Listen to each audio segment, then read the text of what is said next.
bengi iki bapak iki gak turu. Dalam arti gak turu iku memang anjane disengaja gak turu kepingin mbuktekno omongane wong sing kaya ngono iku. Mang jarene lek mari mlebu teko kono iku mati, jarene lek mari mlebu teko kono iku ngene ngene ngene ngene. Nah, akhirnya bapak memang penasaran pancene dienteni. Ono apa sih? No, lek misale aku turu, kuwatire engko kan ono ngene-ngene gak ero wong jenenge wong turu ya. Tapi ya bener ngonoan iku urusan gaib, urusan gak ketok. Tapi lek wonge melek kan jeje ngono lho. Gak kali itu ternyata teko temen. Jadi waktu bapak lungguh di omah ngenteni iku wis kondisi gak ono kabeh wis turu. Kondisi bapak ijenan anjene sengaja ngenteni ono apa. Nah, iku marung teko. Arahe ya teko kono. Wong iku sak podare cilik ya mene-mene. Ireng-ireng kupinge dawa ngene. Nggawa tombak kabeh.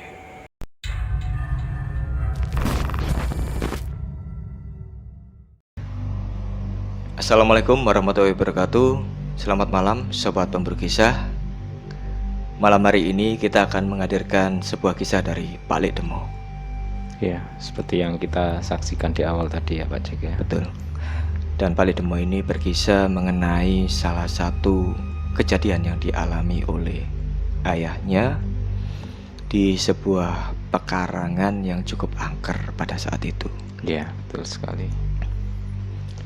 Bagaimana kisahnya? Monggo Kang Surya. Oke, terima kasih Pak Cek.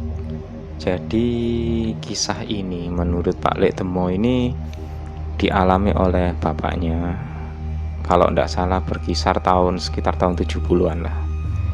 Jadi waktu itu bapaknya Pak Lek Demo kan baru menikah ya, jadi dia ikut ke rumah mertuanya.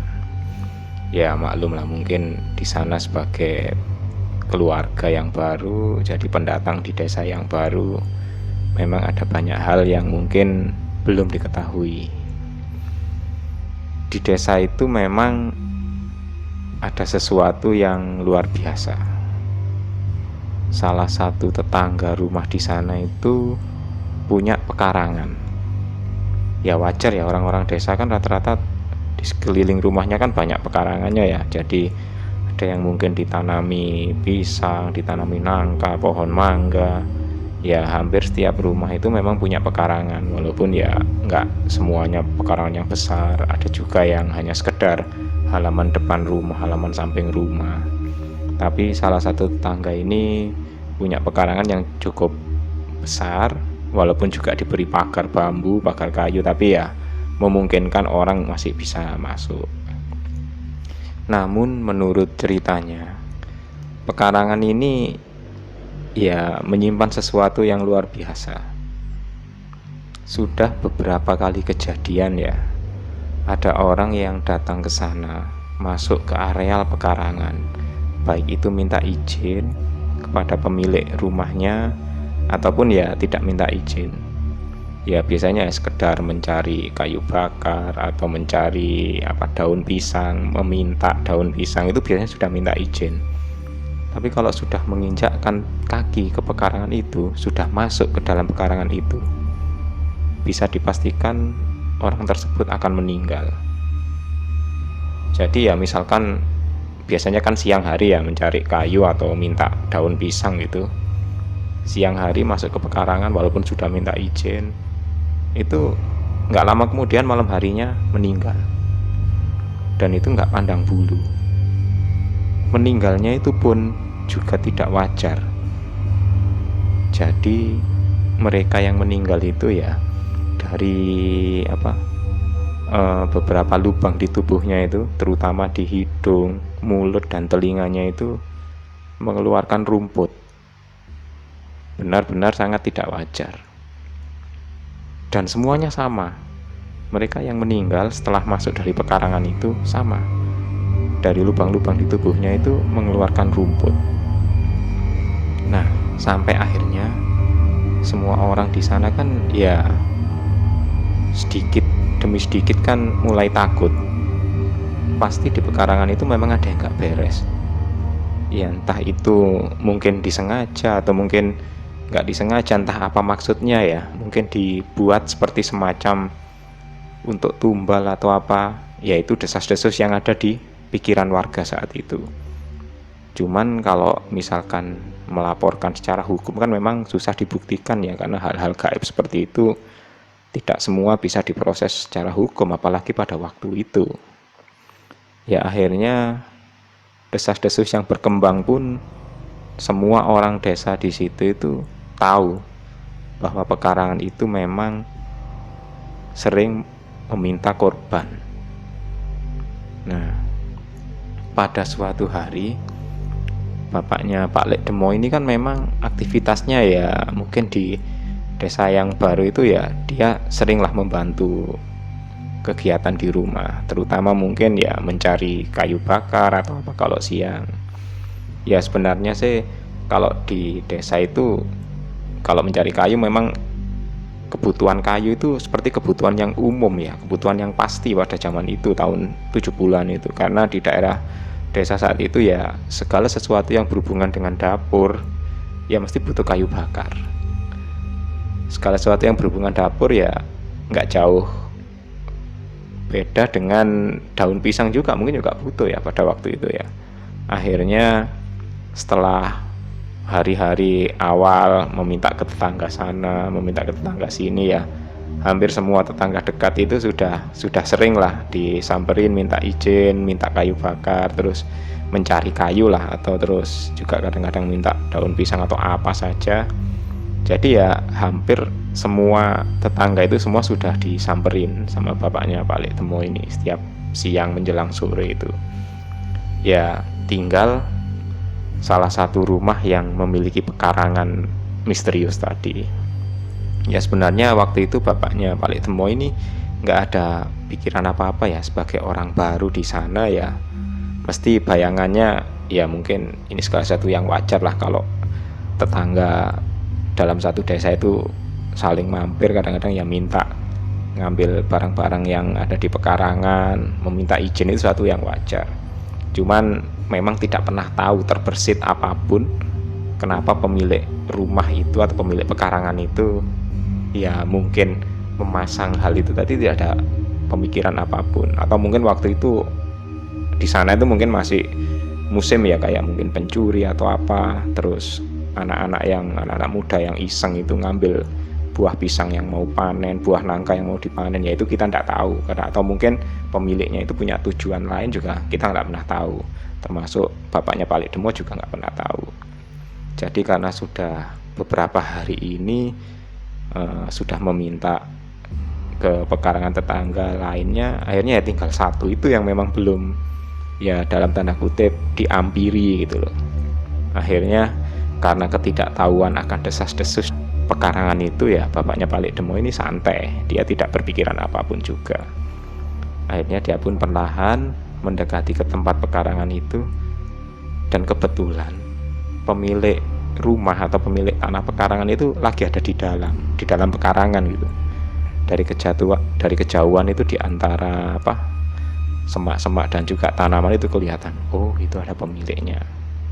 Ya akhirnya bapaknya Pak Lek Demo ini pun masuk ke pekarangan itu. Tapi memang seperti yang diceritakan Pak Lek Demo ya, jadi bapaknya ini punya kebiasaan kemanapun juga itu, ke tempat yang baru, masuk ke tempat yang sudah dikenal atau masuk ke tempat yang belum dikenal, itu selalu dalam tanda kutip itu permisi. Jadi kalau orang Jawa Timur mungkin apa, nuwun sewu, sambil mungkin membaca doa mungkin berdoa gitu ya, terus meminta izin secara lisan atau juga dari hati. Dan itu memang sudah diamalkan dari dulu, sudah kebiasaannya bapaknya Pak Lek Demo seperti itu. Yang penting kita permisi, minta izin, karena mungkin ya kita nggak hidup sendiri ya, nggak tinggal sendiri gitu. Jadi dia permisi, minta izin, baru kemudian masuk. Ketemulah dengan pemilik pekarangan yang lagi sibuk, entah itu menyiram tanaman atau apa di siang itu ya. Dipanggil, "Assalamualaikum." Orang itu pun menjawab, "Waalaikumsalam." Pemilik rumahnya itu, dia menoleh, dan dari jawaban itu sebenarnya kedengaran bahwa jawaban itu seperti jawaban kaget. Ya mungkin bayangan di dalam hatinya pemilik pekarangan itu kaget. Siapa ini ya? Kok masuk ke pekaranganku gitu? Kok berani gitu mungkin bayangannya. Si empunya pekarangan ini menoleh dan dia melihat bapaknya Pak Lik Temo yang waktu itu masih muda ya. Jadi disapa, "Oh, iya Dek, ada apa Dek?" Naman. Saya menantunya Ibu itu Pak. "Oh iya, ada perlu apa ya Dek?" "Ya mohon maaf, ini saya mau nyari kayu bakar, barangkali kalau boleh nyari kayu-kayu yang sudah jatuh di sini, mungkin sudah nggak dipakai." Ya pemilik pekarangan itu juga agak heran juga. "Oh gitu ya, ya nggak apa-apa, diambil aja, silahkan diambil aja, nggak apa-apa, yang tidak dipakai ini barang-barang nggak dipakai, nggak apa-apa, diambil kayu-kayunya." "Oh iya Pak, terima kasih," gitu. "Iya Dek, saya tinggal dulu ya." "Iya," gitu. Akhirnya bapaknya Pak Lik Temo ini pun mulai berkeliling di antara pekarangan itu, dia ngambil kayu-kayu yang nggak dipakai, terus yang sudah jatuh itu kayu-kayu kering itu dikumpulkan sampai katanya dapat 2 ikat gitu. Ya lumayan banyak lah, karena selama beberapa hari ini berkeliling kan ya paling dapat seikat gitu untuk sehari-hari lah, ini dapat 2 ikat lumayan banyak gitu. Akhirnya setelah dapat, dia pun berpamitan pulang mengucapkan terima kasih. Nah, baliklah dia ke rumahnya. Sampai di rumah, bapaknya Pak Lik Temo ini ketemu dengan mertuanya gitu. "Loh, kok banyak kayunya?" gitu. "Oh iya, ini dapat dari minta-minta ke tetangga." "Oh, dapat dari mana kok kayunya besar-besar gitu?" Dari rumahnya Pak itu," katanya. "Loh, ngambil dari sana?" "Iya Bu." "Waduh, kembalikan saja Dek, gitu. Sebaiknya tidak apa-apa nggak dapat kayu hari ini, yang penting itu dikembalikan saja, daripada menimbulkan masalah, menimbulkan malapetaka di kemudian hari. Sudah, kembalikan saja. Tidak mau saya kalau kayu itu Loh, saya sudah minta kok Bu sama orangnya juga memperbolehkan. Ya kalau aku sih kembalikan saja daripada menimbulkan masalah. Kita semua juga menyayangkan, ya antara memarahi tapi juga menegur." Mertuanya bapaknya Pak Lik Temo ini ya kaget juga, karena ya merasa kok bisa-bisanya nyampe sana ngambil kayu gitu. "Terus dikembalikan aja lah, daripada nanti menimbulkan bahaya. Lagi pula ya nggak ada salahnya, toh kamu juga orang baru di sini, nggak tahu bahwa pekarangan itu memang ada sesuatunya. Ya katanya orang-orang kalau ngambil kayu dari sana ataupun bahkan masuk saja ke dalam pekarangan itu, resikonya itu sudah nggak tanggung-tanggung lagi. Tetangga-tetangga ini sudah banyak yang mengalami musibah dan malapetaka gara-gara hanya masuk ke pekarangan sana." Nah karena bapaknya Pak Lik Temo ini sudah terlanjur dari sana, "Sudah enggak apa-apa Bu, nanti biar saya yang ini sudah terlanjur minta, orangnya sudah bersedia kok. Sudah dipakai aja kayunya, nanti kalau masalah itu nggak usah dipikirkan." Nah akhirnya karena mungkin ya sama-sama bersikeras, akhirnya mertuanya bapaknya Pak Lik Temo ini ya sudah pasrah saja. Walaupun ketika bercerita tadi, bapaknya Pak Lik Temo juga heran, "Oh ternyata ini masalahnya." Ya tapi tadi ya orang yang punya rumah kan sudah mengizinkan, ya mungkin tidak ada masalah lah. Masa saya kok minta gini aja dengan minta baik-baik kok sampai bermasalah sejauh itu, separah itu katanya. Ya akhirnya siang itu sampai sore pun berlalu. Nah ketika menjelang malam, orang-orang sudah pada tertidur, kondisi di desa itu sudah sepi, di kampungnya bapaknya Pak Lik Temo ini sudah benar-benar sepi, sangat sepi sekali. Entah kenapa malam itu terasa sangat sepi. Bapaknya Pak Lik Temo ini memang tidak tidur. Ya sebenarnya sih rasa takut, rasa khawatir itu ya tidak terlalu membebani gitu, karena memang karakternya, katanya beliau sudah terbiasa seperti itu. Dia memang tidak tidur karena ingin membuktikan siapa benar kejadiannya orang-orang itu seperti itu. Kok sampai segitunya gitu pikirnya. Nah kok sampai separah itu ya. Akhirnya ya bapaknya Pak Lik Temo ini pun duduk-duduk saja di ruang tamu rumahnya, kadang-kadang juga bersantai di teras rumah, sampai benar-benar kondisi sepi itu mulai terasa. Nah, ketika menjelang tengah malam, tiba-tiba bapaknya Pak Lik Temo ini merasa di situ itu mulai berdatangan sosok-sosok aneh yang tak dikenal. Jumlahnya tidak satu atau dua, tapi banyak sekali. Dan rombongan sosok gaib itu datangnya dari arah pekarangan yang siang tadi bapaknya Pak Lik Temo itu minta kayu bakar. Jadi sosok-sosok itu seperti orang, tapi posturnya itu seukuran anak kecil, mungkin usia SD gitu. Tubuhnya pendek-pendek gitu, kecil, pendek, mukanya dan seluruh tubuhnya itu hitam, dan kupingnya itu panjang-panjang lancip ke atas. Semuanya itu serupa seperti itu semua, dan membawa sebatang tombak. Ya, mereka berjalan seperti orang berdemo gitu, berdatangan sampai ke depan rumahnya bapaknya Pak Lik Temo, dan mereka itu berteriak-teriak seperti berusaha menangkap dan mengikat bapaknya Pak Lik Temo. Sebenarnya ya, bapaknya Pak Lik Temo ini tidak bisa untuk melihat hal-hal gaib seperti itu, karena memang tidak belajar, tidak ada keinginan untuk tahu hal-hal gaib seperti itu. Tapi entah kenapa sosok-sosok itu bisa terlihat gitu. Ya mungkin karena gara-gara tadi sudah datang ke pekarangan itu ya, atau mungkin ada hal lain ya. Jadi sekelompok orang-orang berwarna hitam yang bertubuh pendek kecil itu semua menodongkan tombaknya, dan beberapa lagi itu berusaha mengikat bapaknya Pak Lik Temo. Karena sudah bisa melihat seperti itu dan terdengar suaranya, mereka itu seperti riuh, seperti berdemo gitu. Bapaknya Pak Lik Temo pun berkata, sebentar, ini ada apa ini? Aku tidak pernah membuat masalah dengan kalian. Kalian ini siapa?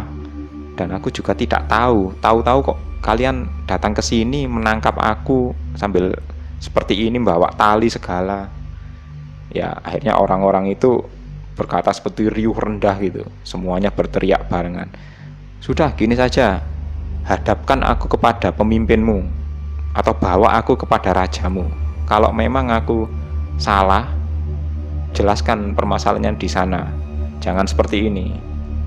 Baru nanti kalau sudah ketemu dengan rajamu, kalau aku memang berbuat salah dengan kaum kalian, ya tidak apa-apa aku dihukum. Tapi kalau memang aku tidak salah, ya jangan seperti ini, kalian bersikap kepadaku, katanya gitu.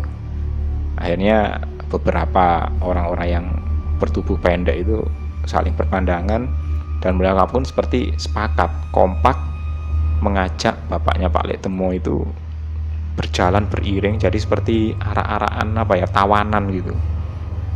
Beliau itu dikelilingi banyak makhluk itu, berjalan berbarengan menuju ke tempat rajanya. Dan tempat itu ya di area pekarangan yang tadi. Sampai di sana, bapaknya Pak Lik Temo itu terus digiring. Di sana itu tiba-tiba terlihat seperti ada kayak singgasana gitu. Cuman rajanya itu ya sama seperti mereka, ukurannya tidak terlalu gede atau apa gitu, sama seperti mereka, cuman lebih tinggi gitu. Dia berada di singgasananya sambil membawa tombak, sama seperti mereka. Bapaknya Pak Lik Temo digiring ke sana dan kemudian dihadapkan kepada rajanya.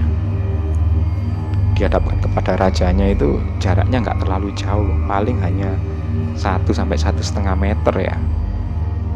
Mereka saling berhadapan, dan sepertinya memang mereka itu kelompok gaib ini pingin menghukum, atau mungkin ya tanpa ada kejelasan menjelaskan kesalahannya apa. Mereka kayaknya memang pingin menjadikan bapaknya Pak Lik Temo ini tumbal, karena semuanya sudah bersiap-siap untuk dalam tanda kutip itu menghukum gitu.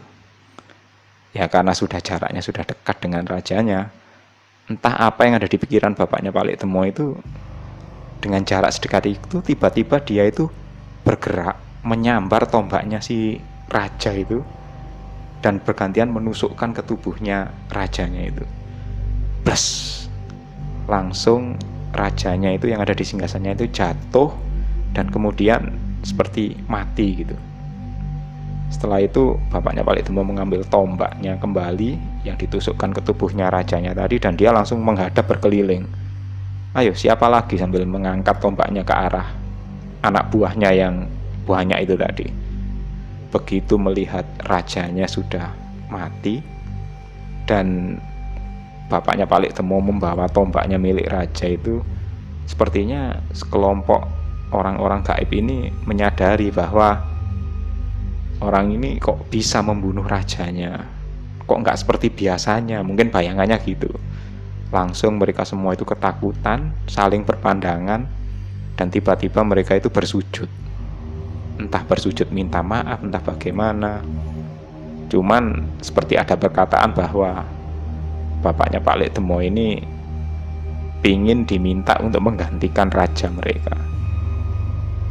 Akhirnya bapaknya Palik Demo kan gak bersedia. Ndak, aku ini bukan dari kaum kalian. Aku datang ke sini pun kalian yang minta, kalian yang mau menghukum aku. Permasalahannya pun apa, tidak ada yang jelas. Kalau memang gara-gara aku pergi ke pekarangan, terus dihukum dan diperbuat seperti ini, seperti yang lain-lain, ya sebenarnya itu sudah menyalahi mungkin kodrat ya. Jadi orangnya sudah hanya sekedar meminta sesuatu atau memasuki ke pekarangan dengan niat baik, kok dibuat sama, dalam tanda kutip itu ditumbalkan dengan disamakan dengan orang yang mungkin mencuri atau apa. Akhirnya bapaknya Palik Demo itu menolak, dan dia pun mengembalikan tombak itu, lalu kemudian pulang ke rumahnya dan mewanti-wanti bahwa sudah, aku tidak mau, kalau memang kalian ingin mengangkat raja baru ya silahkan, tapi jangan seperti ini lagi gitu.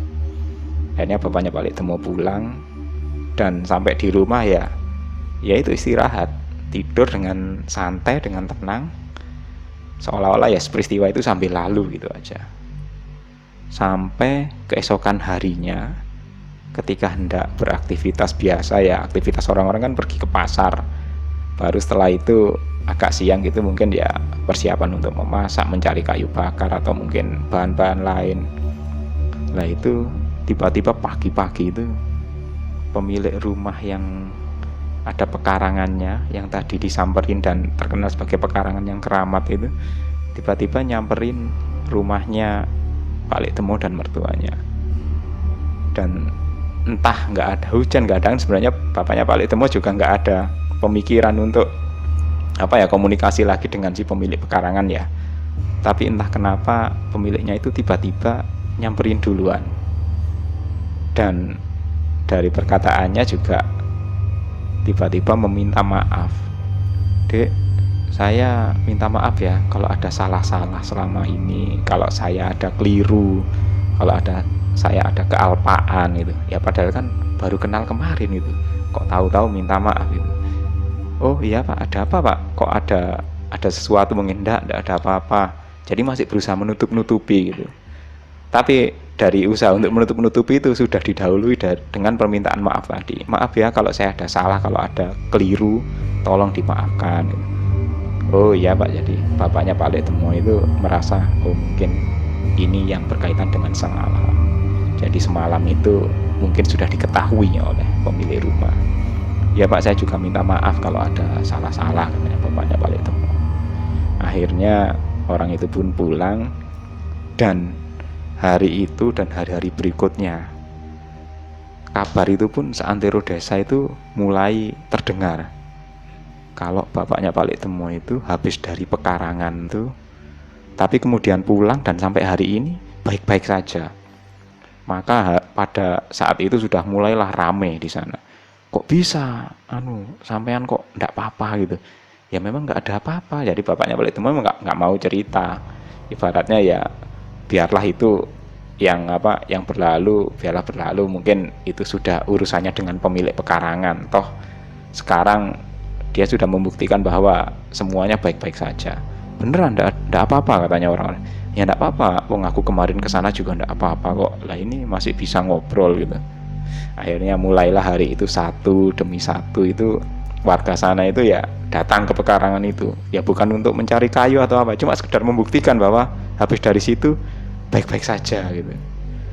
Dan akhirnya setelah kejadian itu ketakutan terhadap pekarangan penuh tumbal itu sudah lenyap, sudah musnah. Dan orang-orang pun ya walaupun nggak main ke sana, nggak berbondong-bondong datang ke pekarangan, tapi setidaknya untuk mampir ke sana silaturahim dengan pemilik rumah atau mungkin ada keperluan itu nggak seperti dulu lagi, nggak setakut seperti dulu lagi. Jadi ya pekarangan yang menyimpan tumbal itu entah itu disengaja oleh pemilik rumah atau tidak, atau mungkin ada niat lain dari pemilik rumah dan pekarangan itu, nggak ada yang tahu. Tapi setelah itu kondisinya berangsur-angsur normal. Jadi begitu kisahnya Pak Lek Temo ini, Pak. Ya menurut saya sih ayahnya Pak Lek Temo itu kan sudah minta izin ya. Ya, betul. Untuk masuk itu sudah minta izin. Jadi masuknya pun nggak ngawur Nggak gitu loh kan. ngawur, permisi. Sudah permisi. Termasuk kepada pemilik pekarangan juga permisi meminta kayu yang tidak dipakai. Iya, menarik juga itu pesan dari ayahnya Pak Lek Temo. Jadi kemanapun itu tetap kita harus menghormati tempat itu, paling nggak minimal kita permisi dulu ya. Ya, entah itu kepada pemilik rumahnya, pemilik pekarangannya kalau kebetulan ada, ataupun ya setidaknya jangan pernah masuk ke tempat yang tidak yang ibaratnya tidak kita ketahui pemiliknya tanpa meminta izin dulu gitu aja. Dan ini sepertinya Pak Lek Temo ini punya banyak kisah, Kang Surya. Ya, betul. Ya nanti mungkin akan kita kisahkan lagi dari Pak Lek Temo. Ya. Siap. Oke, terima kasih Pak Lek Temo atas kisahnya yang cukup menarik ini. Dan untuk sobat pemburu kisah, terima kasih telah menyaksikan cerita hari ini. Jangan lupa untuk like, subscribe, serta tinggalkan komentar di bawah. Dan ikuti terus kisah-kisah kami selanjutnya. Assalamualaikum warahmatullahi wabarakatuh. Bye-bye.